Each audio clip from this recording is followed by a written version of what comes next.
সারা দেশের পাশাপাশি বৃহস্পতিবার মালদাতেও পালিত হলো নেতাজি সুভাষচন্দ্র বসুর ১২৮তম জন্মদিবস। ইংরেজবাজার পৌরসভার উদ্যোগে এই উপলক্ষে এক প্রভাত ফেরির আয়োজন করা হয়। শহরের বিভিন্ন স্কুলের ছাত্রছাত্রীরা নেতাজি সুভাষচন্দ্র বসুর বাণী এবং ছবি সহ প্ল্যাকার্ড হাতে নিয়ে অংশ নেয়।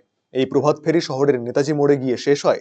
সেখানে জাতীয় পতাকা উত্তোলন এবং নেতাজি সুভাষচন্দ্র বসুর পূর্ণাবয়ব মূর্তিতে মাল্যদান করে শ্রদ্ধা নিবেদন করেন উপস্থিত ব্যক্তিবর্গ। উপস্থিত ছিলেন পৌরসভার chairman Krishnendu Narayan Chowdhury, vice chairman Sumala Agarwala সহ অন্যান্য বিশিষ্টজনেরা।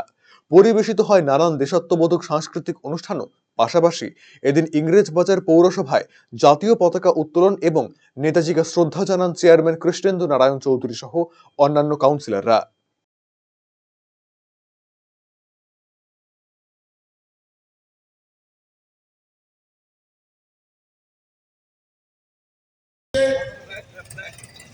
পতাকা উত্তোলন করছেন ইংরেজবাজার পৌরসভার পৌর প্রধান মাননীয় কৃষ্ণেন্দু নারায়ণ চৌধুরী মহাশয়।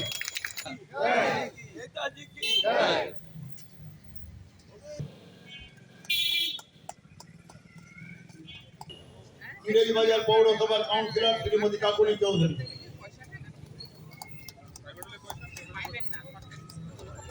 বাংলার মহাপুরুষ, বীর সেনানী, স্বাধীনতা সংগ্রামের অগ্রণী ভূমিকা যিনি নিয়েছিলেন, সে নেতাজি সুভাষচন্দ্র বসুর ১২৮তম আজকের জন্মদিন আমরা পালন করছি।